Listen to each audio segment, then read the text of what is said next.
ఏపీలో మనం చూసుకున్నట్లయితే ఆర్టీసీ బస్సులపై దాడి. అవును, ఏపీలో ఆర్టీసీ బస్సులపై దాడి. ఆర్టీసీ డ్రైవరు కండక్టర్పై దాడి. బస్సు అద్దాలు ధ్వంసం. మీరు ఇక్కడ చూసుకోవచ్చు, మొత్తం బస్సు అద్దాలన్నీ ధ్వంసం అయితే చేశారన్నమాట. ఇది మనకి నంద్యాల జిల్లా మిడుతూరు మండల పరిధిలోని చింతలపల్లి గ్రామ సమీపంలో వాగు వద్ద ఆర్టీసీ డ్రైవరు మత్తు జవలి కండక్టర్ శేషన్నపై గుర్తు తెలియని ఆకతాయిలు దాడి చేసి బస్సు అద్దాలు ధ్వంసం చేశారు.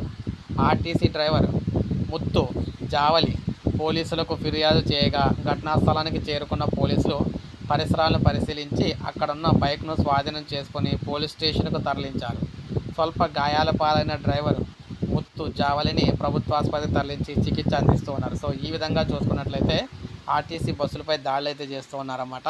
ప్రజలందరూ కూడా అలర్ట్గా అయితే ఉండాలని చెప్తున్నారు. ఏ సమయంలో ఏం జరుగుతుందో తెలియని పరిస్థితి అయితే ఏర్పడింది. సో ఇప్పుడే వచ్చింది అప్డేట్. మనకు ఒక లైక్ చేయండి, సబ్స్క్రైబ్ చేసుకోవద్దు, మన ఛానల్ సబ్స్క్రైబ్ చేసుకోండి.